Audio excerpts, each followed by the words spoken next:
Roteiro final, el verso original del Salmo 23, que modificaron en 1611. Hook de apertura, 8 segundos. El Salmo 23 es uno de los textos más conocidos de la Biblia. Millones de personas lo recitan. El Creador es mi guía, nada me faltará. Pero en 1611, cuando la versión del rey Jacobo fue publicada, un verso específico fue traducido de una manera que cambió completamente el significado original. El verso en hebreo no habla de un Dios externo que cuida de ti.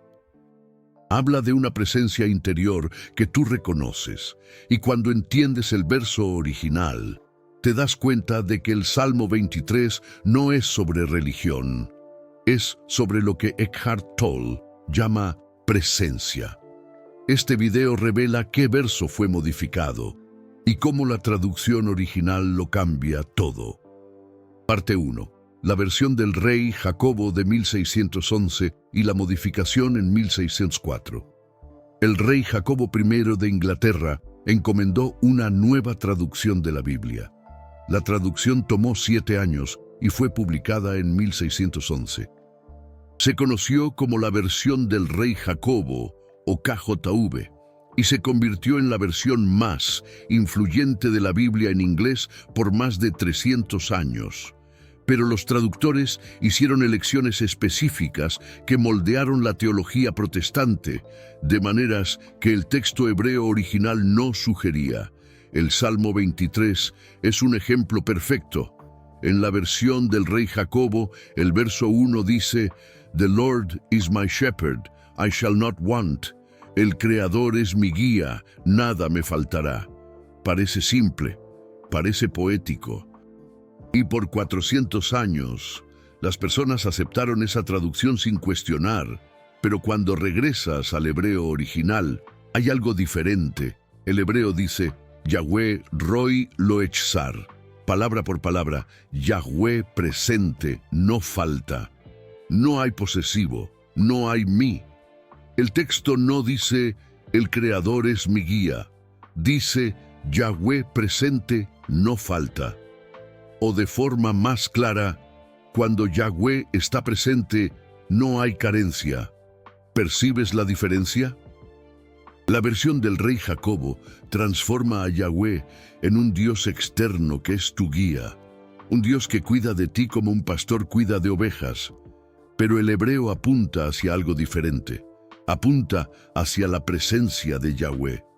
Y cuando esa presencia es reconocida, no hay carencia. No porque un Dios externo está proveyendo, sino porque la presencia en sí es plenitud. Eckhart Tolle enseña exactamente eso. Él dice que cuando estás presente, cuando reconoces la conciencia que eres, no hay carencia, no porque tus circunstancias cambiaron, sino porque la identificación con la carencia desaparece. La carencia es un producto del falso yo. Es el pensamiento diciendo: necesito esto, no tengo aquello. Pero cuando estás presente, no hay yo para tener carencia. Hay solo lo que es, y lo que es suficiente. Los traductores de 1611 no pudieron aceptar eso, porque eso coloca la responsabilidad en ti. Tú necesitas reconocer la presencia. Tú necesitas estar presente. Pero la teología protestante de la época quería un Dios externo, un Dios que provee, un Dios en quien tú confías, porque eso mantiene a las personas dependientes de los templos. Si el Salmo 23 dice que la presencia interior es suficiente, entonces tú no necesitas intermediarios, tú no necesitas guías espirituales, tú no necesitas instituciones. Tú solo necesitas estar presente. Cliffhanger 1, 2 minutos. Pero la modificación no para en el verso 1. Hay un segundo verso que fue traducido de forma aún más problemática. Y ese verso es la llave para entender lo que el Salmo 23 realmente enseña. Te lo mostraré ahora. Y entonces, Guadalupe releyó el Salmo 23 con nuevos ojos. y se dio cuenta de que el versículo 4 no estaba hablando de un creador externo protegiéndola de la muerte. Estaba hablando de una presencia divina interior que disuelve el miedo. Incluso en la oscuridad profunda del miedo, cuando reconoces la esencia, el miedo pierde su poder.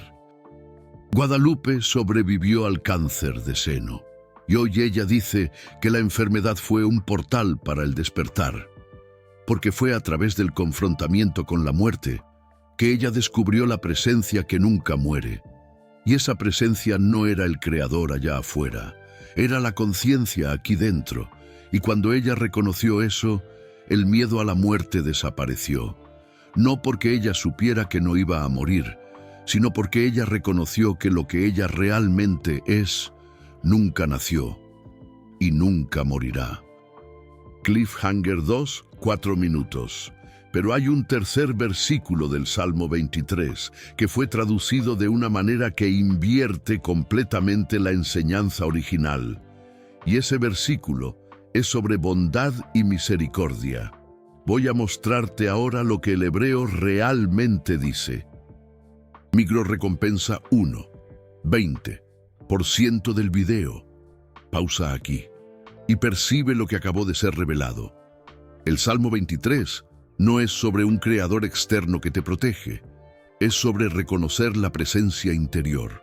Cuando estás presente, no hay carencia. Cuando estás presente, no hay miedo. Incluso en la oscuridad profunda de la inconsciencia, la presencia está disponible. Y cuando la reconoces, todo cambia. No las circunstancias, sino tu relación con las circunstancias. Estás empezando a ver esto. Parte 3. El versículo 6 y la bondad que te sigue. El versículo 6 del Salmo 23, en la versión Rey Jacobo, dice: ciertamente el bien y la misericordia me seguirán todos los días de mi vida, y en la casa del Creador moraré por largos días. Ciertamente bondad y misericordia me seguirán todos los días de mi vida, y habitaré en la casa del Creador para siempre.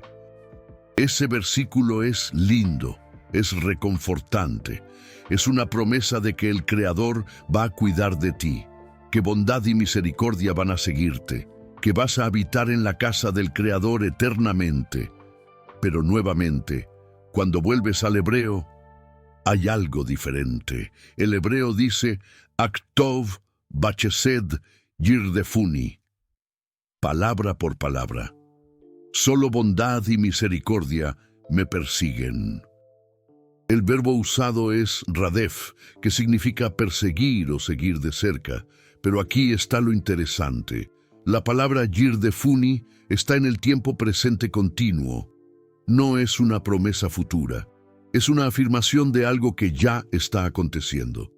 Bondad y misericordia me persiguen ahora. No van a seguirme en el futuro, ya me están siguiendo.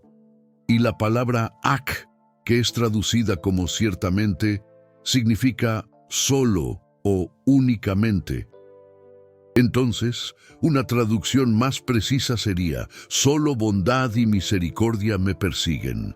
¿Percibes la diferencia? La versión Rey Jacobo coloca esto en el futuro. Es una promesa.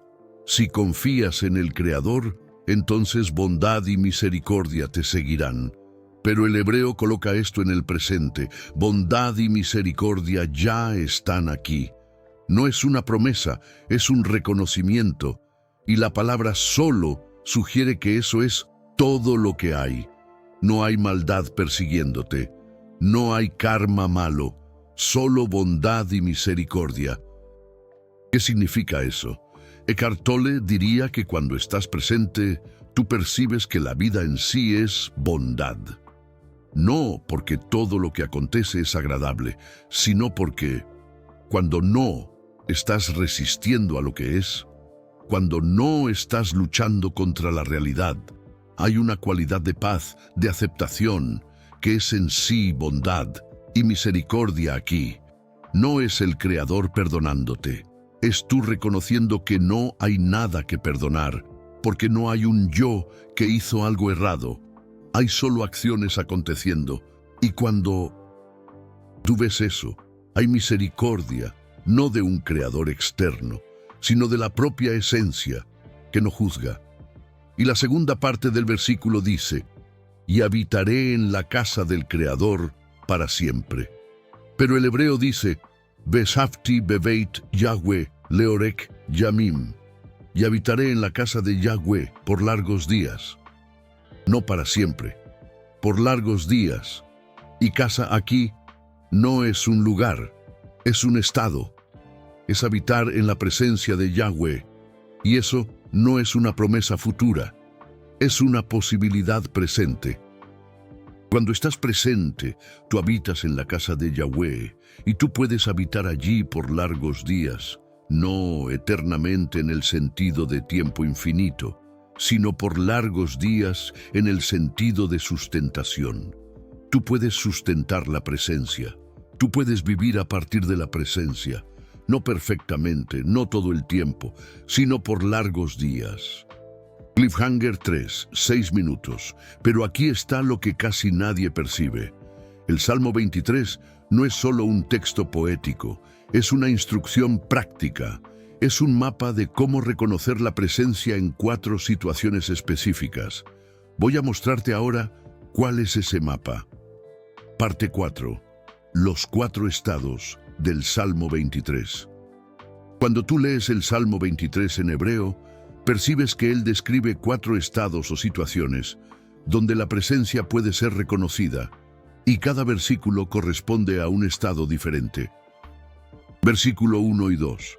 Yahweh presente no carece, Él me hace reposar en pastos verdeantes.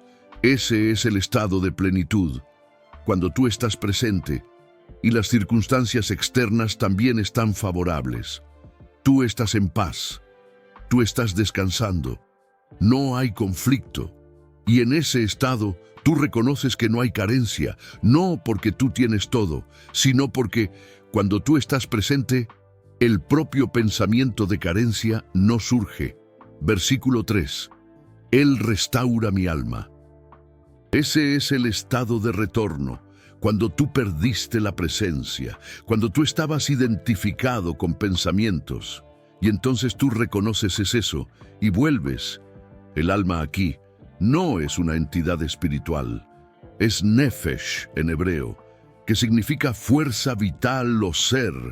Cuando tú vuelves para la presencia, tu fuerza vital es restaurada. Tú sales del agotamiento del falso yo y entras en el descanso de la presencia. Versículo 4. Aunque yo ande por la oscuridad profunda, no temeré mal alguno, porque tú estás conmigo. Ese es el estado de desafío.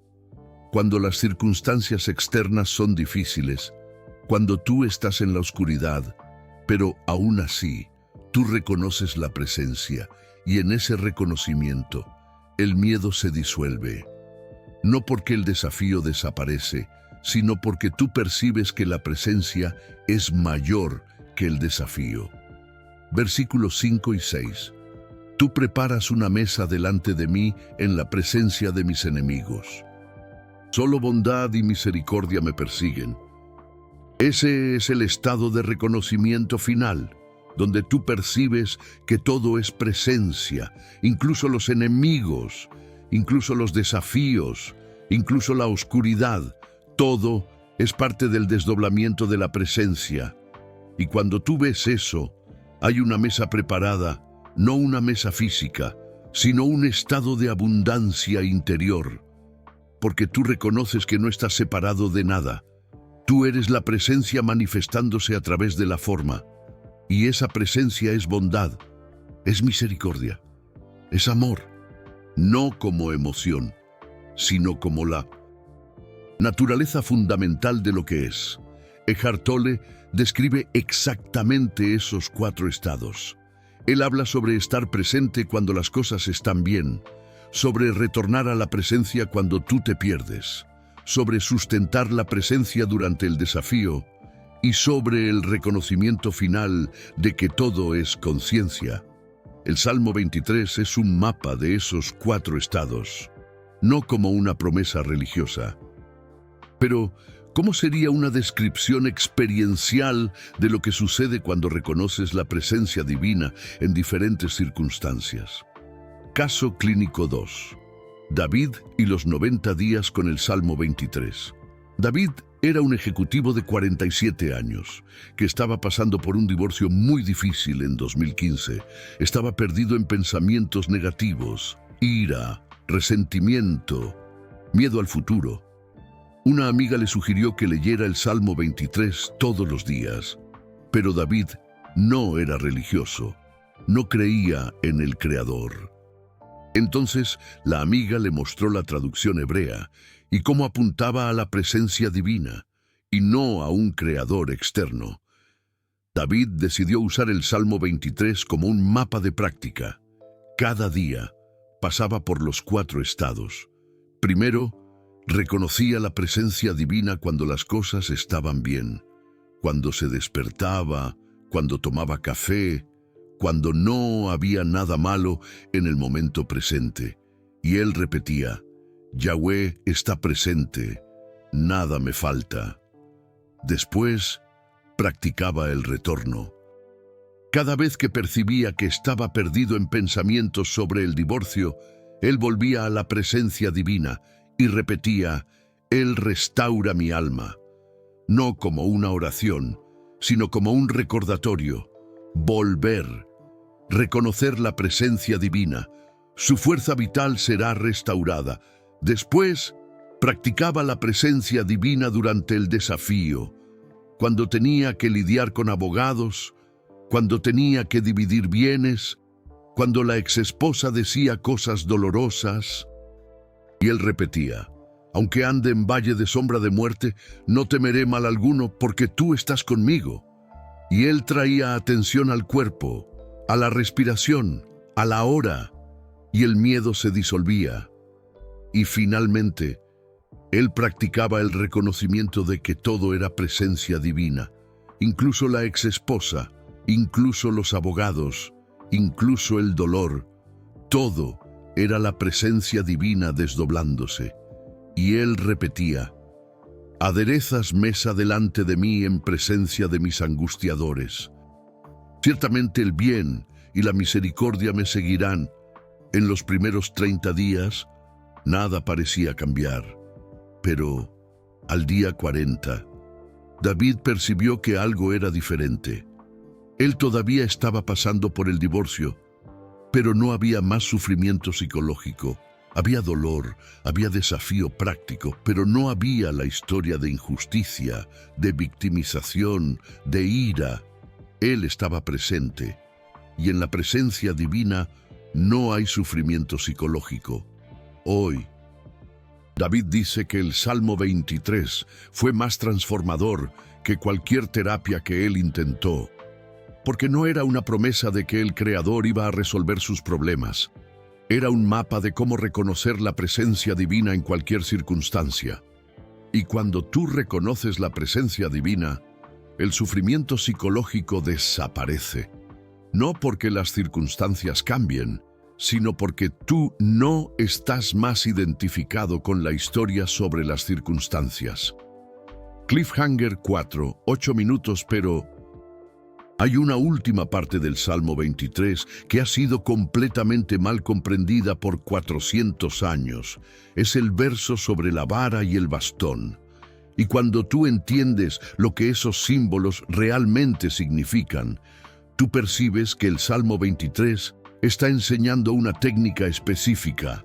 Te la voy a revelar ahora mismo. Micro recompensa. 2. 40% del video. Estás viendo algo extraordinario. El Salmo 23 no es un texto religioso sobre un creador externo. Es un mapa práctico de cómo reconocer la presencia divina en 4 situaciones diferentes: plenitud, retorno, desafío, reconocimiento final. Y cada verso te guía a través de uno de esos estados. Esto fue escondido por 400 años por la traducción de 1611. Pero cuando tú vuelves al hebreo, la verdad se revela. ¿Estás comenzando a sentir eso? Parte 5. la vara y el bastón como técnica de presencia. El verso 4 del Salmo 23 termina diciendo: «Tu vara y tu bastón me infundirán aliento». En la versión del rey Jacobo, esto parece una imagen pastoral. El guía tiene una vara para guiar a las ovejas y un bastón para rescatarlas, y eso te conforta, porque tú sabes que el guía está cuidando de ti. Pero en el hebreo hay algo más profundo. El hebreo dice: Shifteja umishanteja gema yenachamuni. Tu vara y tu bastón, ellos me infunden aliento. Y las palabras vara y bastón tienen significados específicos que apuntan a una técnica práctica. Shevet, la vara, significa autoridad o disciplina. Es lo que te mantiene en el camino. Y Mishana, el bastón, significa apoyo o sustentación. Es lo que te sostiene cuando tú flaqueas. Y juntos, ellos representan dos cualidades de la presencia divina que te infunden aliento durante la oscuridad. La vara es la cualidad del reconocimiento.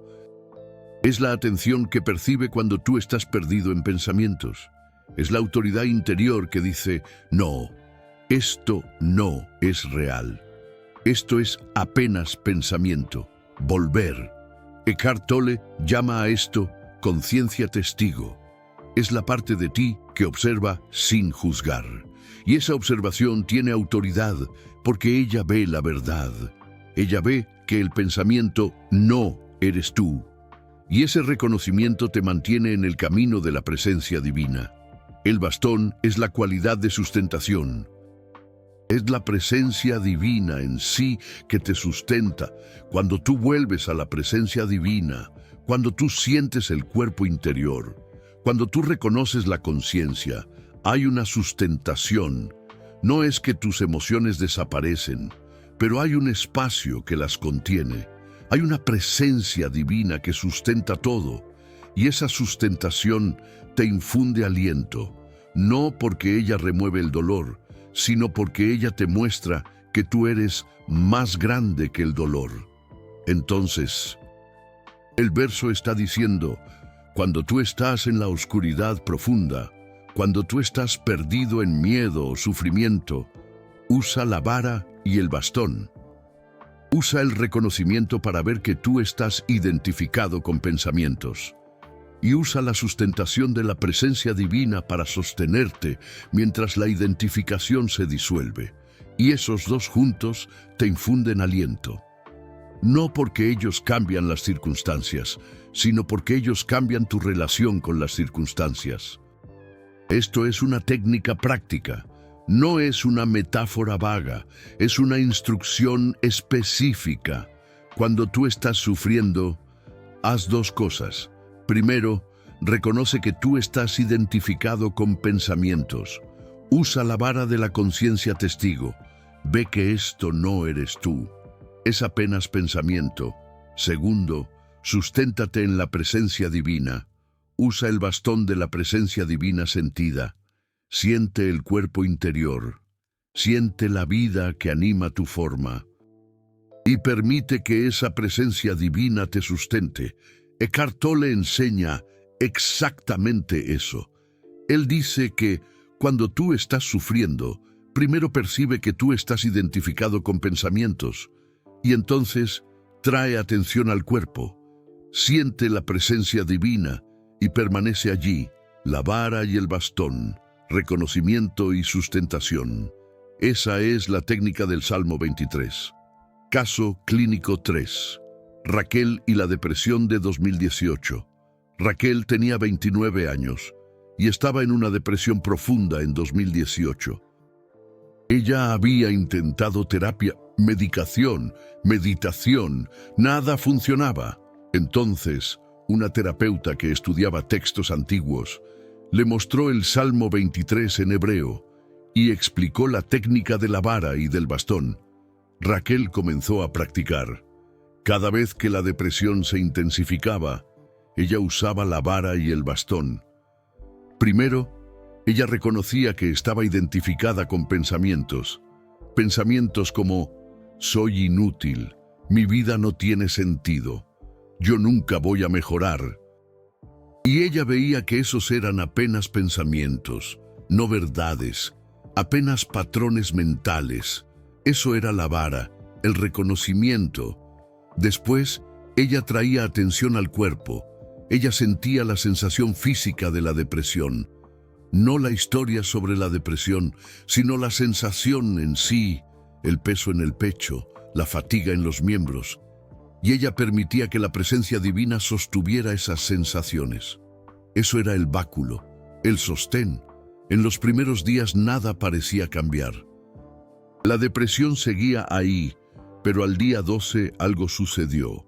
Raquel estaba practicando la técnica cuando de repente percibió que había un espacio entre ella y la depresión. La depresión estaba ahí.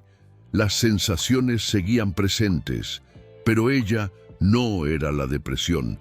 Ella era la conciencia que estaba consciente de la depresión. Y en ese reconocimiento hubo un alivio inmenso. La depresión no desapareció inmediatamente, pero Raquel ahora tenía una herramienta. Cada vez que la identificación con la depresión ocurría, ella usaba la vara y el báculo, reconocimiento y sostén, y gradualmente la depresión perdió su poder, no porque desapareció, sino porque Raquel ya no estaba identificada con ella.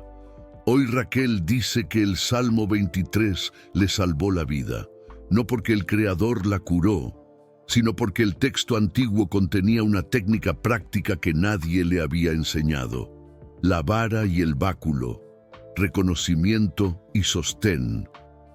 Y esa técnica es aplicable a cualquier sufrimiento psicológico, no importa cuál, porque todo sufrimiento psicológico es identificación con pensamientos, y la técnica disuelve esa identificación. Parte 6. ¿Por qué esto fue escondido? Ahora entiendes por qué la versión del rey Jacobo de 1611 modificó el Salmo 23. Porque el texto original no apunta a el creador externo que cuida de ti. Apunta a una esencia interior que tú reconoces. Y cuando reconoces esa esencia, no necesitas intermediarios, no necesitas guías espirituales, no necesitas instituciones. Eres libre. La versión del rey Jacobo transformó el Salmo 23 en un texto religioso sobre confiar en el Creador. Pero el hebreo original es un texto sobre reconocer la presencia divina, y hay una diferencia enorme. Confiar en el Creador te mantiene dependiente. Reconocer la presencia divina te libera. Eckhart Tolle dice que la mayor herejía para las instituciones religiosas es enseñar que puedes acceder a lo divino directamente, porque si puedes, entonces la institución pierde su propósito. Por eso los textos que apuntan a la esencia interior fueron modificados, distorsionados o suprimidos, porque eran demasiado peligrosos para el poder institucional. Pero la verdad sobrevive. El Salmo 23 en hebreo aún existe. Y cuando lo lees con nuevos ojos, te das cuenta de que no es un texto religioso. Es un mapa práctico de cómo vivir en la presencia divina. En plenitud, en retorno, en desafío, en reconocimiento final. Y cuando vives en la presencia divina, no hay sufrimiento psicológico. No porque tus circunstancias sean perfectas, sino porque no estás identificado con la historia sobre tus circunstancias. Micro recompensa 3. 65% del video. Acabas de ver la verdad sobre el Salmo 23. Fue modificado en 1611 para crear dependencia religiosa, pero el texto original en hebreo apunta a la esencia interior, y cuando reconoces esa esencia, eres libre. Libre del miedo, libre de la carencia, libre del sufrimiento psicológico, no porque tu vida cambie, sino porque tu relación con la vida cambia, y eso está disponible ahora. No en el futuro, ahora. Parte 7. ¿Cómo usar el Salmo 23? Hoy entonces, ¿cómo usas el Salmo 23 hoy? No como un texto religioso, sino como un mapa de presencia divina. Primero, entiende los 4 estados. Plenitud cuando las cosas están bien. Retorno cuando te pierdes y vuelves. Desafío cuando las circunstancias son difíciles. Reconocimiento final cuando ves que todo es presencia divina. Segundo, practica cada estado. Cuando las cosas están bien, reconoce que no hay carencia, no porque lo tengas todo, sino porque cuando estás presente, el pensamiento de carencia no surge. Cuando te pierdes en pensamientos, practica el retorno, vuelve a la presencia divina, siente el cuerpo interior. Cuando las circunstancias son difíciles, practica la presencia divina en el desafío, usa la vara y el báculo. Reconoce la identificación con pensamientos y sostente en la presencia divina sentida. Y cuando estés listo, practica el reconocimiento final. Ve que todo es presencia divina, incluso los desafíos, incluso los enemigos. Todo es la conciencia desplegándose. Tercero, no conviertas esto en una práctica rígida. El Salmo 23 no es un método, es un mapa. No necesitas seguirlo linealmente. Puedes estar en cualquier estado en cualquier momento. Y el mapa te muestra dónde estás y qué reconocer. Eckhart Tolle diría que lo más importante no es la práctica, es el reconocimiento. Cuando reconoces la presencia divina, todo cambia. No gradualmente, sino instantáneamente. Porque el reconocimiento no es algo que haces, es algo que sucede. Y cuando sucede, ves, y una vez que ves, no puedes no ver. Micro recompensa 4. 90% del video. Acabas de ver cómo usar el Salmo 23 como un mapa de presencia divina. No como religión, sino como práctica. 4 estados: plenitud, retorno, desafío, reconocimiento final, y cada estado te lleva más profundo en la presencia divina, hasta que te das cuenta de que nunca saliste. Siempre fuiste la presencia divina, solo lo olvidaste y ahora lo recordaste. Llamada a la acción. Super thanks. Si este video te ayudó a ver la verdad sobre el Salmo 23, considera apoyar el canal a través de un super thanks. Eso permite que yo continúe revelando las modificaciones y distorsiones que fueron hechas en los textos antiguos para crear dependencia religiosa. Y si quieres practicar el Salmo 23 como un mapa de presencia divina, deja un comentario diciendo equipo hebreo original o equipo rey Jacobo. Voy a responder a todos. Encerramiento. En 1611 el Salmo 23 fue modificado para crear dependencia religiosa, pero el texto original en hebreo apunta a algo diferente. Apunta a la esencia interior que tú reconoces, y cuando reconoces esa esencia no hay carencia, no hay miedo, no hay sufrimiento psicológico, solo lo que es, y lo que es suficiente. Eso no es religión, es libertad. Y está disponible ahora. Fin del roteiro.